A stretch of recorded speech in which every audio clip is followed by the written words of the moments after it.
So you see everybody. Yep. The best team you saw this year in person. Which is the best team, Andrew Whitworth, you saw in person this year? You know, obviously I think Philly's so impressive. I mean, getting to see them. I thought in that Houston game that we had with them, they really played kind of poorly in the first half, and I thought it was really impressive to see, you know, a situation like that. You're undefeated. This Houston team's giving you their best effort. You're kind of it's not going how you want, finding a way to win a game, and just seeing how complete they are. There's so many ways they can win a game. And then I think them and the Niners are the two that it's just like they stick out as really, really good football teams. We obviously got Kansas City and the Chargers early in the year. So, you know, I think what they developed into, Kansas City is obviously really impressive. But I don't know that you saw that really in week one as much as what they are now. Right. And in terms of that, I mean, you saw Philly and Houston, and that stands out because Philly was playing Houston in the World Series at the very same time, and it was the off day of that World Series, or I think actually rainouts made it same night type of stuff. Right. So the reason why I mentioned that we're talking October. And Philly's different now, I think. I mean, Lane Johnson being a huge factor. It is, isn't it? I mean, it's one of those things, you know, it's interesting. You know, people forget how much injuries and health really matters when you look into these playoffs, regardless of, I don't care what their records are or how they've been playing. Right. Momentum and injuries matter. And I think people make a lot of who hasn't played in the playoffs and who has. And I don't know that that's as important as much as the momentum your team has and really how healthy they are. So what is Lane, I mean, they need that bye week. We got to get Lane back if you're a Philadelphia Eagles fan. Yeah, and playing with a core injury is not something that's going to be very fun. I mean, you know, for an offensive lineman, your core is how you brace. It's how you stop people. It's how you move people. I mean, you obviously use your legs and arms and stuff, but your core is really the essential of that power. I mean, you think about when you're squatting or lifting or doing anything like that, the core is very important. And so for a guy like him, it's really going to be how much pain is it and how much pain does he have to play through. And I think for him, just being as efficient as he is and elite as he is, he'll find a way to get his job done. And I'm hoping he's healthy for that. Yeah, me too, because I want to see that's what you want in the playoffs. You want everybody at their full complement, and hopefully that their bye week will actually help. And when you saw Philadelphia, they had yet to lose a game. They eventually did lose one at home to Washington and lost two in recent days without Jalen Hurts.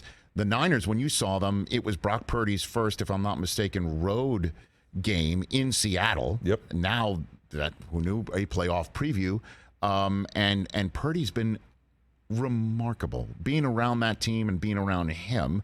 What insights can you give us about how ready this team is to just take him to the podium just like you did last year? Yeah, I think when you look at them, you know, talk about a team that has the experience of missing a quarterback. I mean, it seems like every other year they're dealing with Jimmy's hurt and somebody else is playing. I mean, you know, I think Kyle Shanahan's got to be, you know, have some of the best statistics ever for the amount of quarterbacks you've played over 5 years in different games and still won. So they have experience with it. But I think the best thing that going for Purdy is that that's one of the best defenses, you know, honestly, in the last decade. It's exceptional at every level. And then offensively, you've got a great offensive line. You've got all kinds of skill players that can do things with a football. And so I think it really is a position for him to just be confident, be who he is, and just execute the things college draws up for him, because you're always going to have these Shanahan plays. He does an amazing job of finding ways to exploit defenses, and he's done a great job of just executing and hitting those opportunities. And I think people sometimes try to take that away from him.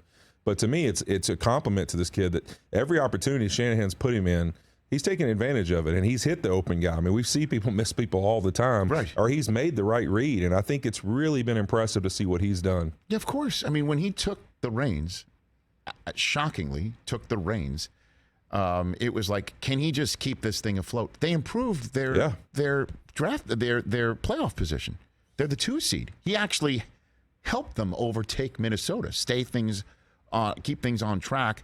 And the question is what's the difference between, you know, regular and postseason play and how he's going to react to it, right? I mean, because the list of Hall of Fame quarterbacks who lost their first playoff game, I mean, we could literally spend the rest of this segment reading off that list. Plus, I don't have it in front of me, so I'll just shorthand it that way. Yeah, I think for me, it's that he's playing with an exceptional football team. I think when you look top to bottom, talent-wise, defensively and offensively, it's not like in the playoffs he's all of a sudden going to play a team where they're outmanned. They are going to be as good as anybody they line up against top to bottom roster wise. And so I don't think he's going to experience something where it's like, oh man, all of a sudden I'm in a really tough situation. It's going to be more of exactly what he's already been through. Right. And it's going to be, hey, is the moment too big? Do you make things more than they are? Or can you just stay settled and be who you are? And I think what's cool really to watch with him that I think is just a small thing is his ability really to get himself out of pressure. You watch his first game, he plays the Dolphins, a team that's going to bring zeros. They're going to bring all these different things. He found ways to kind of, edge himself away from where the free guy was, get the ball out on time or extend the play. He's got some busted plays where a guy comes free where he just makes the guy miss in the pocket, almost Tony Romo type stuff, right, where he reverses out and just gets the ball out of his hand and makes a smart decision. So I think there's some things there where, the negative play is probably one of the things you brought up about Jimmy Garoppolo in some of these moments. And he seems to have a little bit of his athleticism and stuff he uses to avoid some of that. And I think it's helped them offensively because they're a team that's going to want to run it. They're going to want their gadgets and their screens, and I think he's been really good for them. Catch the Rich Eisen Show every single day on the Roku channel, 12 to 3 Eastern, for free.